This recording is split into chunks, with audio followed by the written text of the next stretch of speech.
Bonjour, Bruno Champérache pour le blog auteur-et-graphiste.com. Je suis très heureux de vous retrouver pour cette nouvelle vidéo. C'est encore une analyse de couverture parce que vous savez, j'en suis friand.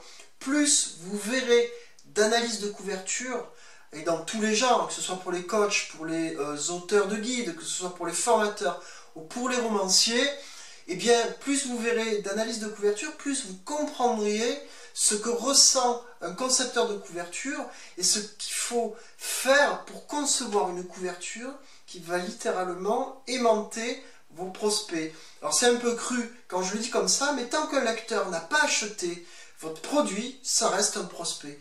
Et il faut l'attirer, j'ai envie de dire, dans vos filets pour que vous puissiez lui transmettre votre passion, vos produits, vos écrits, parce que ben voilà, c'est votre raison de vivre, c'est comme ça que vous fonctionnez avec tout ce que vous voulez proposer à vos clients. Donc c'est parti. Alors pour faire une analyse, je le rappelle, on a un process très simple en 6 points, que sont la signalétique, c'est-à-dire qu'est-ce qui va attirer l'œil, que sont les choix créatifs, c'est-à-dire l'idée de fond, afin qu'une bonne émotion se dégage de votre couverture, quel est le choix de typographie qu'on a pris, c'est-à-dire le style de typo qu'on va utiliser pour continuer à faire passer l'émotion, et surtout une typo qui supporte le titre, et vous savez à quel point un titre est important pour faire passer une émotion. Le choix d'image, donc c'est-à-dire l'ambiance générale que la couverture va dégager, le choix de couleur, c'est-à-dire quelle cohérence je vais avoir sur la couleur, et enfin la composition, la mise en page. Voilà, ça c'est une vidéo pour vous, et on va analyser aujourd'hui une couverture d'un auteur que très sincèrement je n'ai pas encore lu, mais je vais vraiment, dès que j'ai éteint cette vidéo, je vais me précipiter pour acheter son roman. Et bien pourquoi je fais cette vidéo sur cet auteur? Bien parce que quand j'étais dans les couloirs de la FNAC, franchement, j'ai été littéralement aimanté. Mais vous ne pouvez pas savoir à quel point l'émotion qui m'a traversé quand j'ai vu cette couverture. C'est pas compliqué, je ne voyais qu'elle dans le rayon et plus rien autour. Et quand j'ai vu cette couverture, j'ai fait « Waouh, mais qu'est-ce que c'est? Qu'est-ce que c'est ce roman? Qu'est-ce que c'est ce bouquin ?» Jamais une couverture m'a fait cet effet-là. Donc je voulais faire une vidéo là-dessus. Et donc, avant d'attaquer l'analyse, je vais faire la biographie de l'auteur. Alors, il s'agit d'un roman qui s'appelle Les Assassins, qui a été écrit par un auteur qui s'appelle R.J. Ellory. Et donc, je vous fais rapidement sa courte bio. Donc, R.J. Ellory, de son nom complet, Roger John Ellory, né le 20 juin 1965 à Birmingham, est un écrivain britannique, auteur de romans policiers et de thrillers. RJE, qui explique « Je veux écrire des livres qui ont cet effet sur les gens. » Vous avez entendu, hein? Cet effet. Cet effet sur les gens. Il se met donc à écrire tous les jours. En 6 ans, il produit ainsi 22 romans. Thriller, polar, horreur. Aucun ne sera publié. Il décide donc d'arrêter d'écrire. Ouais, normal, hein, 22 romans, aucune publication, pardon, aucun éditeur qui en veut. Bon. Ce n'est que 8 ans plus tard, en 2001, qu'il se remet à l'ouvrage. Et là, un éditeur anglais décide de lui donner sa chance. Après avoir reçu plus de 600 lettres de refus, c'est incroyable, hein, 600 lettres de refus en provenance de 120 éditeurs en 2003, son premier roman, Candlemoth, est enfin publié. Et depuis, chaque année, il publie un nouveau livre. Vous voyez, le message que cet auteur fait passer, c'est que déjà, eh bien, on lâche rien. On se bat bec et ongle pour que notre ouvrage soit publié, pour que notre projet voit le jour, pour que notre objectif soit enfin atteint. Et donc, il a quand même essuyé plus de 600 lettres, il a prospecté 120 éditeurs, et enfin, son roman est paru, premier roman, Candlemoth. Donc là, on va parler de son dernier roman, qui s'appelle Les Assassins. Et avant d'attaquer l'analyse de couverture, je vais vous en dire un petit peu plus sur ce roman. Alors je vous le fais à l'envers, hein, puisque je vous lirai le synopsis à la fin. Bouleversant tous les clichés de rigueur. Donc vous voyez la pugnacité, comment ça va payer, écoutez bien. R.J. Ellory transfigure ici totalement le genre du roman de serial killer. Donc c'est quand même balèze hein, comme avis. Il transfigure le genre. Il transfigure le genre. Dont on pensait pourtant avoir fait le tour. En lui insufflant un souffle complètement nouveau, comme seuls les très grands écrivains savent le faire. Voyez comme la pugnacité finit par payer. Revenant sur les plus grandes figures des tueurs qui ont marqué les États-Unis de Ted Bundy au fameux Zodiac, il poursuit son exploration du mal américain, interrogeant cette fois notre fascination pour les monstres, avec le formidable sens de l'intrigue, des personnages, du suspense et le pouvoir d'émotion qu'on lui connaît. Il nous donne ainsi le roman définitif sur le sujet. Waouh, moi franchement, c'est super balèze, ça me donne qu'une envie, c'est de lire. Alors je vais faire l'analyse de la couverture du roman de R.J. Ellory qui s'appelle Les Assassins. On va le voir de suite dans la suite de la vidéo. Je rappelle qu'une bonne couverture, c'est une bonne émotion. C'est l'émotion d'un achat potentiel. C'est aussi une bonne promesse. C'est-à-dire que si la couverture est bonne, si elle tient la route, on peut penser que la promesse est à l'intérieur, évidemment, hein, puisque la couverture, c'est la première rencontre avec le lecteur, le futur lecteur. Donc une bonne couverture, c'est une promesse qui promet un bon contenu. Et enfin, le troisième point, c'est une preuve. Parce qu'une couverture qui tient la route, qui est équilibrée, qui est bien mise en page, eh bien c'est la preuve que c'est professionnel et que les écrits à l'intérieur le sont tout autant. Ok, donc j'ai assez parlé pour cette longue introduction. Maintenant, on va analyser la couverture. Alors, comme je vais la faire apparaître ici sur le côté de la vidéo, moi je l'ai mise sur l'iPad juste à côté de la caméra. Le temps d'aller allumer l'iPad et on se retrouve de suite. Allez, à tout de suite pour l'analyse.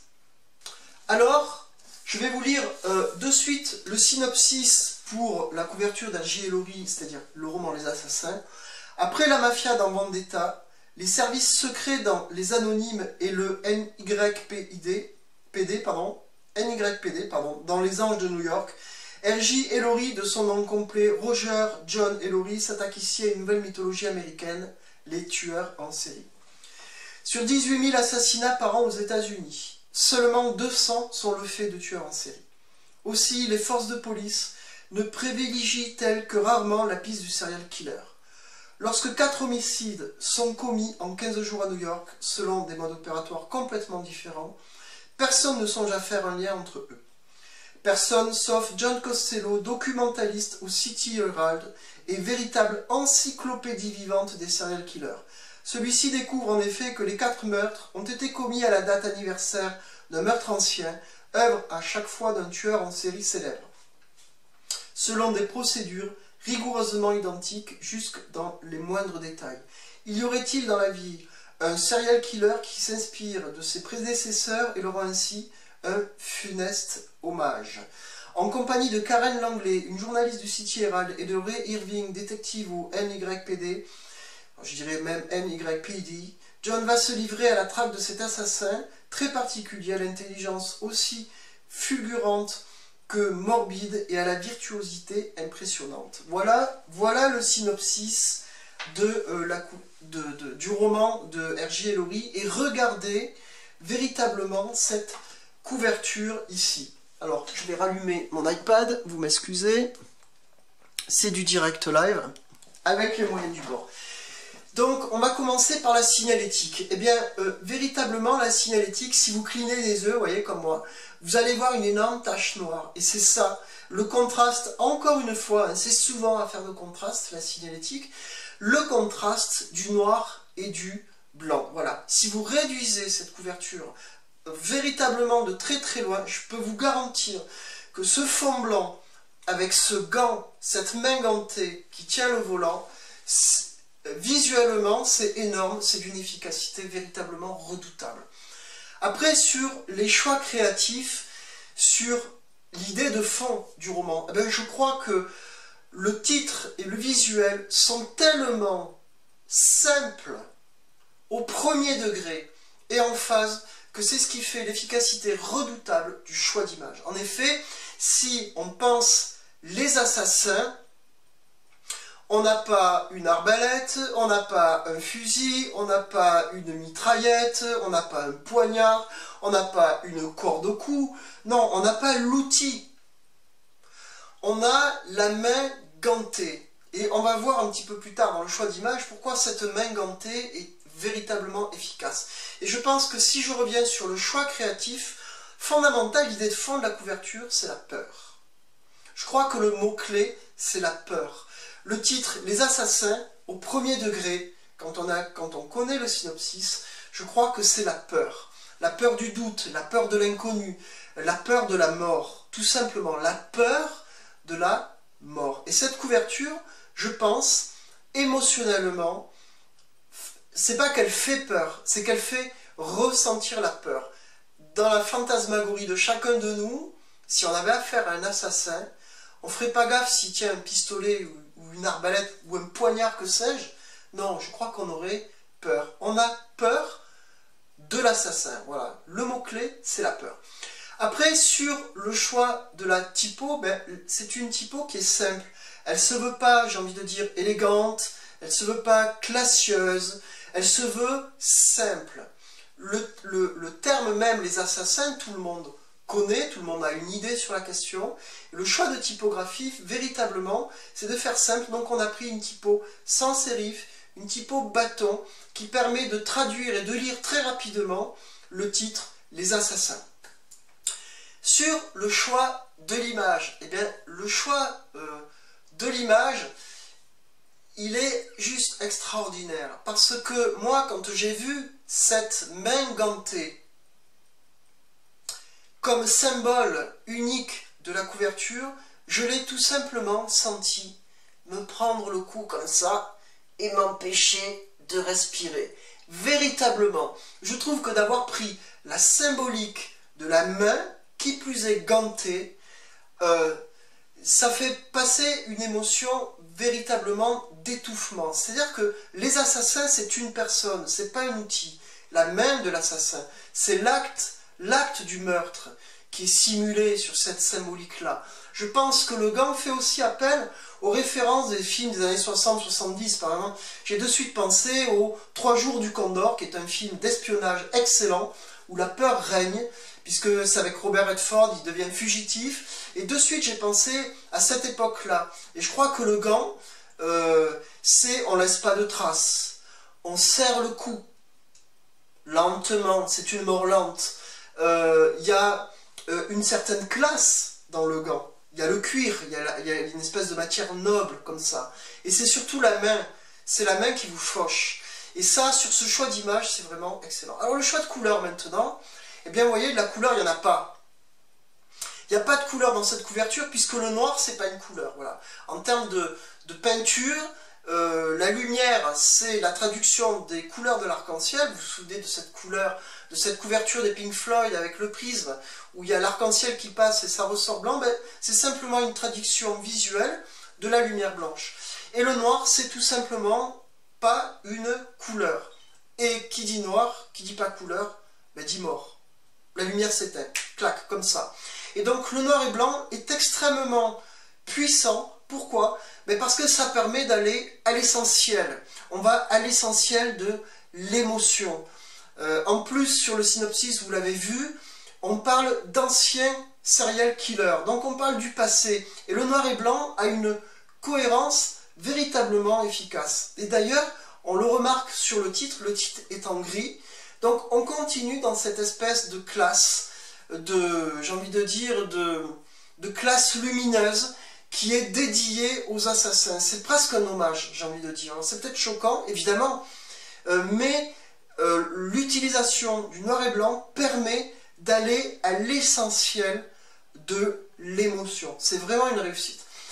Après, évidemment, le dernier point, c'est la composition, c'est-à-dire la manière dont on met en page. Eh bien, ici, la véritable star, c'est pas tellement l'auteur qui est positionné très très fort, hein. En termes de signalétique, on aurait pu dire c'est R.J. Elroy qui attire le regard. Non, non, c'est vraiment la main gantée. Et pourtant, il est vraiment placardé en très gros, puisque le titre en dessous est tout petit. Enfin, tout petit, il est sur la largeur du texte de l'auteur, mais véritablement, en termes de mise en page, c'est le visuel qui prend toute la place. C'est lui la star. Et notre œil focalise dessus, et dès qu'on a identifié le titre et le visuel, ben c'est carton plein, l'émotion passe. Noir et blanc sur un fond blanc, une sobriété exemplaire, un lien direct avec la symbolique du meurtre et de la mort. On n'a pas utilisé de digression, on aurait pu montrer une arme à feu avec des douilles sur un fond blanc, ça aurait aussi fonctionné, mais là la main, on parle bien d'hommes, on parle bien de personnes qui ont donné la mort, et on a un premier degré avec le titre « Les assassins ». Donc moi, cette couverture, quand je l'ai vue, elle m'a littéralement cloué sur place, voilà. Comme un chien d'arrêt à la chasse, j'ai dit « Qu'est-ce que c'est cette couverture ?» Je crois que elle fait vraiment partie des couvertures les plus réussies que j'ai jamais vues, voilà. Mais maintenant, je vais vite filer, acheter le roman pour le lire, parce que cette couverture m'a donné envie de découvrir cet auteur que je connaissais pas du tout, et j'ai vraiment hâte de le lire, comme quoi la couverture a bien rempli son rôle. Ok, je vous remercie d'avoir regardé cette vidéo, surtout n'oubliez pas de laisser des commentaires, des réactions, hein. Ça permet au blog de vivre, ça permet d'échanger et de s'enrichir, puisque évidemment je ferai un retour sur vos commentaires. Donc n'oubliez pas de laisser un petit commentaire sous la vidéo. Je vous dis à très bientôt, ciao ciao.